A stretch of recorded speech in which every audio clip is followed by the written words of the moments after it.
All right, so we're going to do some vector application problems. Make sure that your calculator is in degree mode rather than radian mode. All right, number one, an airplane is flying in the direction of north 32 degrees west with an airspeed of 610 miles per hour. The wind at the altitude of the plane is from the north and has a velocity of 70 miles per hour. What is the true direction and speed of the airplane? In other words, they want us to take the vector of the airplane and add that to the vector of the wind and see what the resultant vector is with that plane. In other words, what kind of effect does the wind have on the plane's magnitude and direction? So the first thing I'm going to do is draw myself the four quadrants and also label north, south, east, and west. So it says that the plane is flying north 32 degrees west. So that would be right here. This would be our 32-degree angle. But of course, that's not the value of the angle. The actual angle that we're looking at is 90 plus 32. So this is a 122-degree angle. And it's going at a magnitude of 610 miles per hour. The wind, on the other hand, is from the north, which indicates that it's going south, which of course is 270 degrees. And it has a velocity of 70 miles per hour. So the component form of the airplane is going to be 610 cosine of 122 degrees for the x component and 610 sine of 122 degrees for the y component. And then for the wind, it's 70 times the cosine of 270 degrees for the horizontal component. And the vertical component is 70 times the sine of 270 degrees.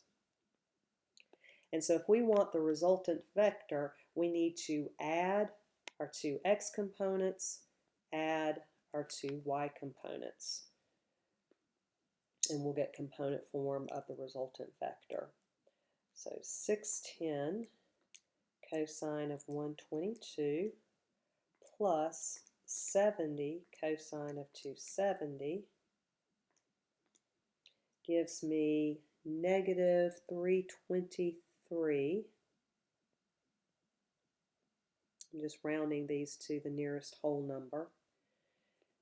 And then for the vertical component, 610 times the sine of 122 degrees plus 70 sine of 270 degrees gives me 447.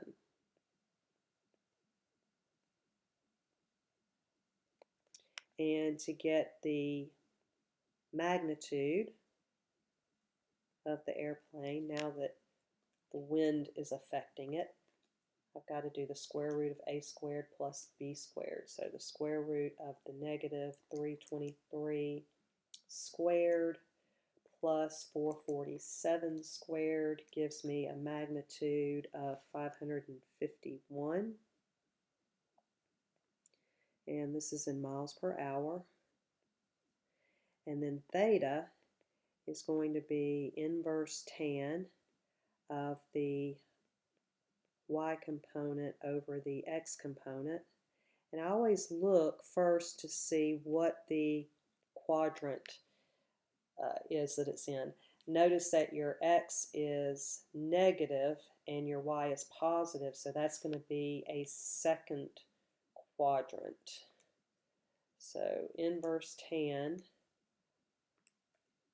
with 447 in the numerator and negative 323 in the denominator gives me a negative 54 degrees. Well, I know I need to be in the second quadrant, so I'm going to add 180 degrees to that and round that off to 126 degrees.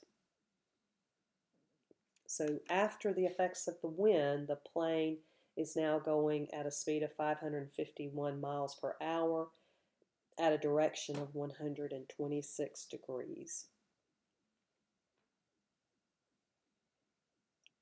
Iron Man, Captain America, and the Incredible Hulk are engaging in a three-person tug of war. Iron Man pulls with a force of 1,000 newtons at an angle of 30 degrees. Captain America pulls with a force of 1050 newtons at an angle of negative 90 degrees, which of course is the same thing as 270 degrees. The Incredible Hulk pulls with a force of 1450 newtons at an angle of 135 degrees. What is the direction, angle, and magnitude of the resultant force? So we'll start with Iron Man, and his component vector is 1,000 times the cosine of 30 degrees and 1,000 sine of 30 degrees. Next we have Captain America, and he's 1050 cosine of 270, 1050 sine of 270. And the Incredible Hulk, who is 1450 times the cosine of 135 degrees and 1450 sine of 135 degrees. So again, we want the resulting vector. We need to add all of the horizontal or x components and add all of the vertical or y components. So we'll plug in 1,000 cosine of 30 plus 1050 cosine of 270 plus 1450 cosine of 135. So all the cosines get added together. I have a negative 159. I'll round it to the nearest whole number. Now let's add all the sines. 1,000 sine of 30 plus 1050 sine of 270 plus 1450 sine of 135. And I get 475. So the resultant force, we'll call it F, is the square root of a squared plus b squared. So that's going to be the square root of the negative 159 squared plus 475 squared. I get a force of 501. And this is in newtons. And then theta is the inverse tan of 475 over negative 159. And we need to think about what quadrant it's in. We have a negative x and a positive y, so that's the second quadrant. I'll do inverse tan of 475 on top, negative 159 on the bottom. I get a negative 71 degrees, so I'm going to add 180 to that to put it over in the second quadrant, and I get about 109 degrees. So the resultant vector is 501 newtons at an angle of 109 degrees.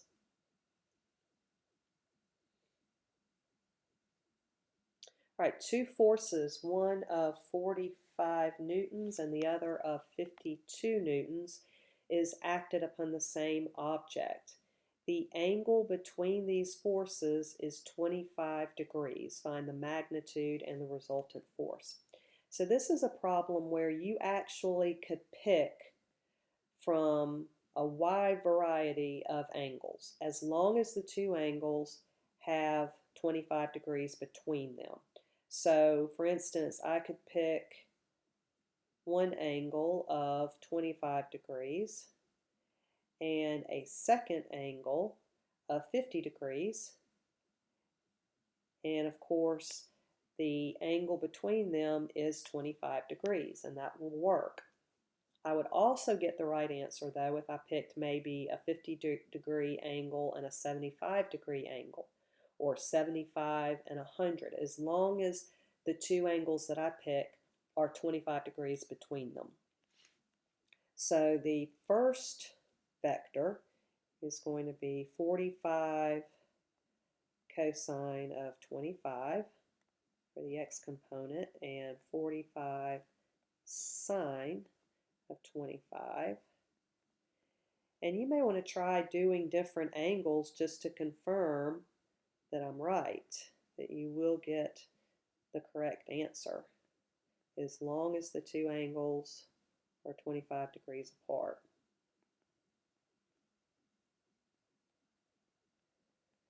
And we want the resultant force, so we need to add the horizontal and vertical components. So 45 cosine of 25 degrees plus 52 cosine of 50 degrees, and I get 74 for the x component, and 45 sine of 25 degrees plus 52 sine of 50 degrees gives me 59. So the magnitude of the resultant force is square root of a squared plus b squared, so the square root of 74 squared plus 59 squared gives me a force of 95 newtons. And theta is the inverse tan of 59 over 74. I'm expecting this to be in the first quadrant. I won't have to add anything to it. So inverse tan of 59 over 74, and I get 38.5. We'll round it up to 39 degrees. All right, next, a storm front is moving east at 30 miles per hour. So of course, going east is 0 degrees, and north at 18.5 miles per hour. So north is going to be 90 degrees. Find the resultant velocity of the storm front. So one of the fronts is 30 cosine 0, 30 sine 0. And the other front is 18.5 cosine of 90, 18.5 sine of 90. So to get the resultant velocity, I need to add my like components. So 30 cosine of 0 plus 18.5 cosine of 90 gives me 30, and 30 sine of 0 plus 18.5 sine of 90, and I get 18.5, which I'll just round up to 19. So the magnitude of the resulting storm is the square root of 30 squared plus 19 squared. It's a velocity of 36 miles per hour. And theta is the inverse tangent of 19 over 30, which is in the first quadrant. So First tan of 19 over 30 gives me 32 degrees for the direction. All right, and the last problem, an airline's navigator determines that the jet is flying 475 miles per hour with a heading of north 42.5 degrees west, but the jet is actually moving at 465 miles per hour in a direction north 37.7 degrees west. What is the velocity of the wind? So first of all, let's try to figure out these angle measures, and then we can talk about how we're going to determine the wind measure. We've got a heading of north 42.5 degrees west.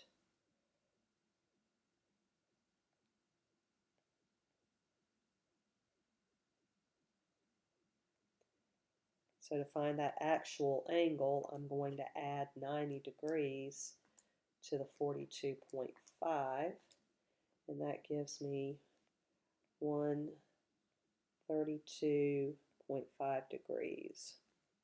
So I'm going to put that right above it.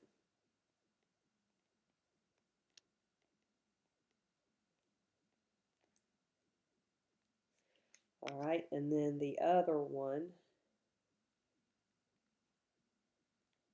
is really in the same location, just a little bit different angle. It's north 37.7 west. So I need to add that to 90 degrees. 90 plus 37.7 gives me an angle of 127.7 degrees. I'll put that up underneath.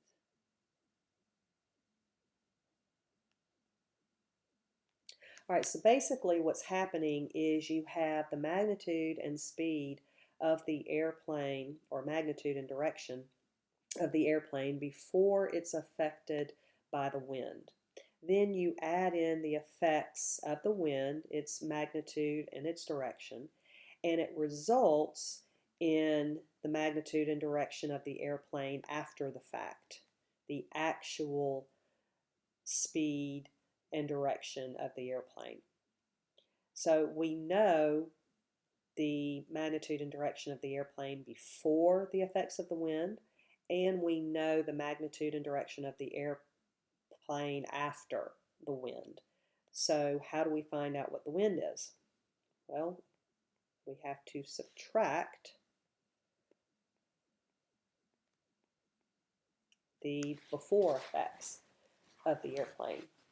So basically we're going to take the component form of the airplane after the wind has affected it and subtract from that the magnitude and direction or component form of the airplane before.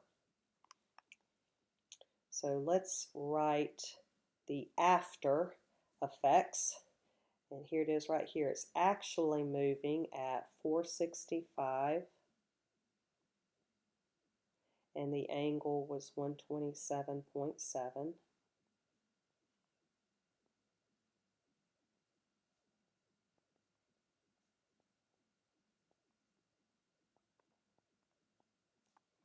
And then the before,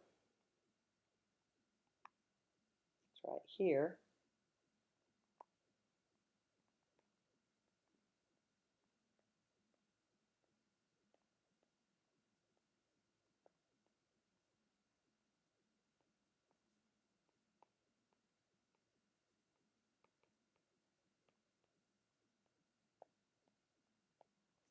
And now we need to subtract like components.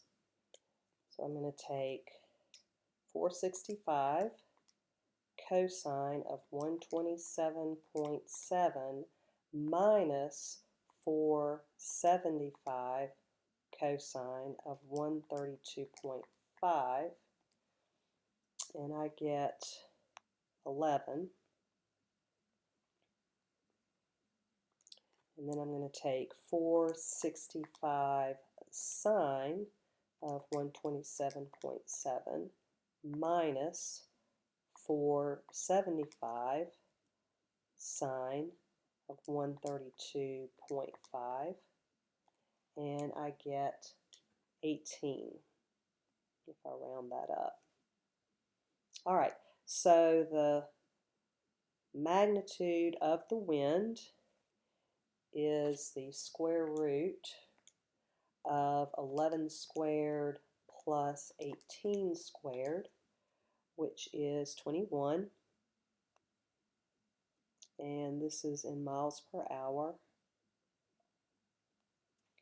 And for theta, I'm going to do the inverse tan of 18 on top, 11 on the bottom. That should be in the first quadrant, so I won't need to add anything to it. And I'm getting a direction of 59 degrees. So the wind is affecting that plane with 21 mile per hour winds at a direction of 59 degrees, and that's what's altering the magnitude and the direction of that airplane.